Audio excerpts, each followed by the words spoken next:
The shadowy annals of history. A king once walked among his people, not in robes of power, but in the silken dresses of a woman. This was King Edward II, a man whose reign was a tempest of scandal, betrayal, and unspeakable cruelty. What if everything you thought you knew about medieval monarchy was a carefully constructed lie, designed to bury a truth so shocking it defied the very fabric of society? Imagine a monarch, stripped bare not just of his crown, but of his dignity, beaten alive by the very subjects he ruled. His crime? A love deemed an abomination, a lifestyle so unconventional it sparked a rebellion. They say history is written by the victors, but the true story of Edward's downfall, his desperate struggle for survival, and the agonizing betrayal by those closest to him has been meticulously erased. You're about to uncover the forbidden truth behind the whispers, the chilling details of a king's final, agonizing moments, left for dead by his own people. This wasn't merely a political overthrow. It was a visceral, personal vendetta. How could a king, born to power, be reduced to such a horrifying fate? The answer lies not in grand battles, but in the intimate treachery of his own wife, Isabella, and the ruthless ambition of her lover, Roger Mortimer. Their chilling confrontation with Edward, a desperate plea for his life met with cold, calculating silence, sealed his fate. Every day you wait to discover this hidden history is another day the real story remains buried. What truly happened in the dark dungeons of Berkeley Castle, and why was this king's death so savagely brutal? The truth, once revealed, will shatter every preconceived notion you hold about power, love, and the depths of human depravity. The year is 1326. In the heart of the kingdom of Wessex, where ancient stone castles pierced the sky and the whispers of old gods still lingered in the mist, lived King Aethelred. He was a man of contradictions, a monarch burdened by a crown that felt less like a symbol of power and more like a cruel joke. Aethelred was not built for the battlefield, nor did he possess the booming voice of a natural leader. His true passion lay in the quiet chambers of his sprawling castle, where he would meticulously adorn himself in silks and satins, not of a king, but of a queen. This was Aethelred's secret, a dangerous indulgence hidden beneath layers of royal decree and public expectation. His mother, the formidable Queen Eleanor, had always scoffed at his gentle nature, her sharp words like daggers aimed at his perceived weaknesses. A king must be a lion, Aethelred, not a pampered kitten, she would often hiss, her eyes burning with disdain. This constant pressure, this unyielding demand for a masculinity he simply did not possess, had forged within Aethelred a deep, festering resentment. He longed for freedom, for a life where he could simply be, without the suffocating weight of his title. The central conflict that gnawed at Aethelred was the impending marriage alliance with the neighboring kingdom of Mercia. Princess Isolde, a woman renowned for her fierce independence and unwavering piety, was to be his bride.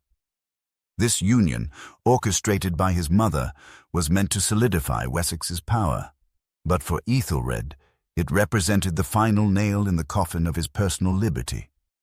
He knew Isolde would never tolerate his hidden life, his true self.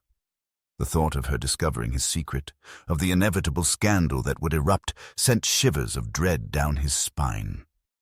One rain-swept evening, as Aethelred sat before a polished silver mirror, carefully applying kohl to his eyes, a sudden, sharp knock echoed through his private chambers.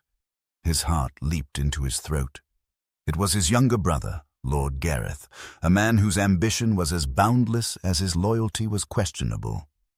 Gareth strode in, his face a mask of barely contained fury. "Brother," Gareth began, his voice dripping with false concern, "I hear whispers from the court. Whispers of your peculiar habits."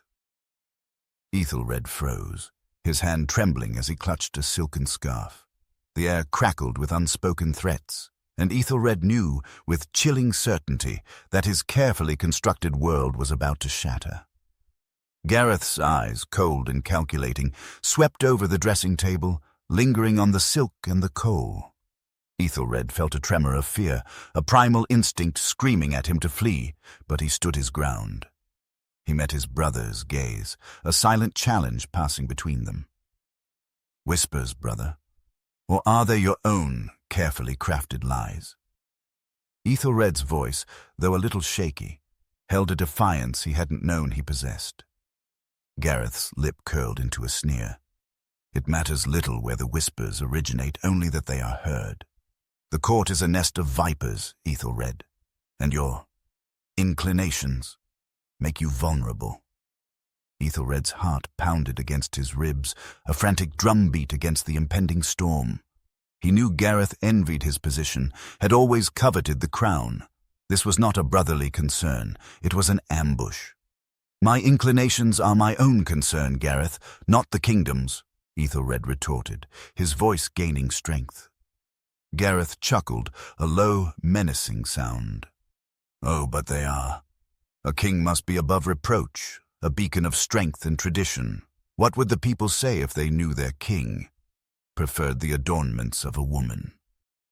The accusation hung heavy in the air, a poisoned dart aimed directly at Aethelred's deepest shame. He imagined the horrified gasps, the whispers turning into shouts, the kingdom unraveling around him. A cold dread seeped into his bones. You wouldn't dare, Aethelred whispered, the defiance draining from him. Gareth's smile widened, a predatory glint in his eyes. Wouldn't I? The people adore me, Aethelred. They see a true king, a warrior, not a fop. It would be a simple matter to sway them. Aethelred's mind raced, desperate for an escape. He had underestimated Gareth, mistaking his brother's simmering resentment for mere sibling rivalry. This was a coup, meticulously planned, and Aethelred was caught in its snare. A sudden thought, a flicker of desperate hope ignited within him. What do you want, Gareth? He asked, his voice barely a whisper. Gareth leaned closer, his breath hot against Aethelred's ear. The crown, brother, and your immediate, silent abdication, or your secret becomes the kingdom's scandal. Aethelred's breath hitched, the coal smearing slightly beneath his eye. Gareth's words, a chilling declaration of war, echoed in the sudden silence of the chamber. This was not merely sibling rivalry. This was a coup, meticulously planned, and Aethelred was caught in its snare. A sudden thought, a flicker of desperate hope, ignited within him. What do you want, Gareth? He asked, his voice barely a whisper. Gareth leaned closer, his breath hot against Aethelred's ear. The crown, brother, and your immediate, silent abdication, or your secret becomes the kingdom's scandal. The ultimatum hung heavy in the air, a poisoned chalice offered by his own flesh and blood. Aethelred's mind raced, desperate for an escape. He pictured the sneering faces of his court, the horrified gasp of Isolde, the righteous fury of his mother if his secret were laid bare. Abdication meant ruin, but exposure meant utter annihilation. He swallowed hard, his throat dry. And if I refuse? Aethelred challenged, though his voice wavered. Gareth straightened, a cruel smile playing on his lips. Then every tavern in Wessex will know of their king's peculiar tastes by dawn. And the Princess Isolde? She'll be on the first ship back to Mercia, her dowry reclaimed, and our kingdom shamed beyond repair. Aethelred's heart hammered against his ribs.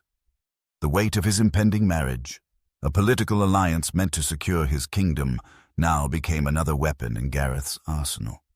He had to buy time, to think, to find a way out of this impossible trap. Give me until morning, Aethelred pleaded, his eyes fixed on his brother's unyielding gaze. Just until dawn. Let me consider your generous offer.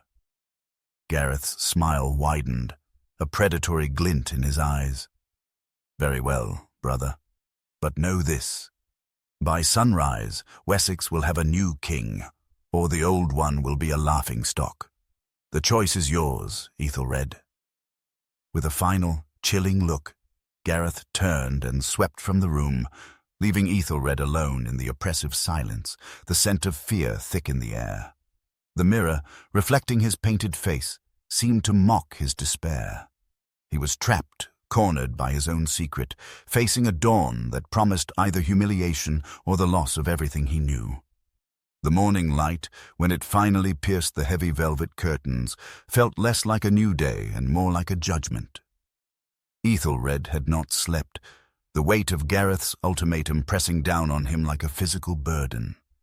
Humiliation or the loss of everything, the choice Gareth offered was no choice at all. He paced the opulent chamber, his silk nightshirt clinging to him, each step a testament to his mounting panic. He was a king, yet utterly powerless. A sudden, sharp rap at the door shattered the oppressive silence. Aethelred's heart leaped, convinced it was Gareth returning for his answer. Instead, a nervous chamberlain announced the arrival of Queen Eleanor. A cold dread seeped into Aethelred's bones. His mother rarely visited his chambers unbidden, and never at such an hour. Her presence always heralded an unpleasant confrontation. Queen Eleanor swept in, her face a mask of regal displeasure, her eyes immediately scanning the room. "Aethelred, what is this I hear of your delays?" she began, her voice a low, dangerous growl. "Princess Isolde's retinue awaits. The marriage ceremony is set for midday. Have you forgotten your duties?" She gestured dismissively at his disheveled appearance. "You look like a man who has wrestled with demons all night. Perhaps you have." Aethelred swallowed hard, the words catching in his throat. He couldn't confess Gareth's blackmail. The scandal would be catastrophic. He stammered, attempting to deflect. "Mother, there are complications. Matters of state that require my immediate attention." Eleanor's eyes narrowed, seeing through his flimsy excuse. "Complications? Or cowardice?" she spat, her voice rising. "Do not think to shirk your responsibilities, Aethelred. This alliance is crucial. Mercia's armies are not to be trifled with." She paused, her gaze piercing. "Unless," she continued, a chilling glint in her eye, "there is something else. Something you are hiding." Her words hung in the air, thick with unspoken suspicion, pushing Aethelred to the precipice of revelation. He felt the net tightening around him, each of his mother's accusations a strand. Aethelred's heart hammered against his ribs. The queen's suspicion, honed by years of court intrigue, felt like a physical weight pressing down on him. He knew this was it, the precipice. His secret, so carefully guarded, was about to be exposed. He straightened, forcing a calm he didn't feel, his eyes meeting hers. "Mother," he began, his voice surprisingly steady, "my reluctance is merely a king's caution. Mercia's queen, Isolde, is known for her independent spirit. Such a union requires careful consideration, not hasty vows." It was a flimsy defense, but it bought him a precious few seconds. Eleanor's gaze sharpened, piercing through his carefully constructed facade. "Caution or cowardice, Aethelred?" she retorted, her voice dropping to a dangerous whisper. "I have heard whispers, tales of your peculiar habits. Do not think me blind or deaf." Aethelred felt a cold dread creep through him. Whispers? Had his secret truly become so careless? He had been so careful, so discreet.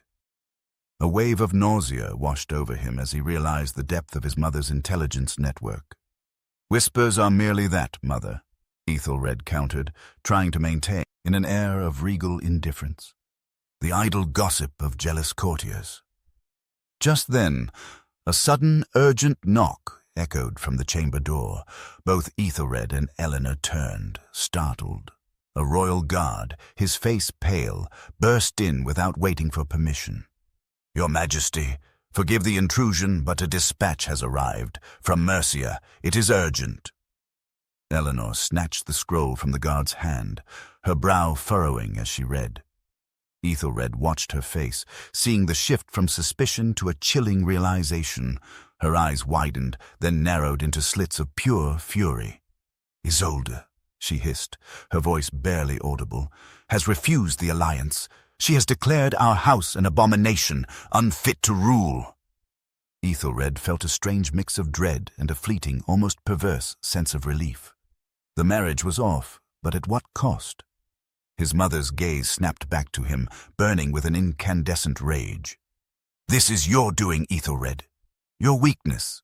Your perversions. She knows, doesn't she?" The accusation hung in the air, undeniable. The net had not just tightened, it had snapped shut. The Queen's fury, a tangible force, seemed to ripple through the very stones of the castle. She did not scream. Her voice dropped to a chilling whisper, far more terrifying than any shout. "You have shamed this crown, Aethelred.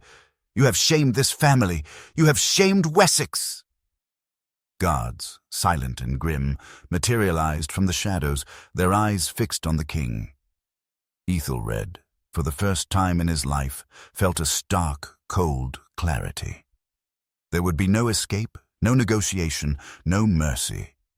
This was not merely about the broken betrothal, it was about his very existence, his defiance of every expectation.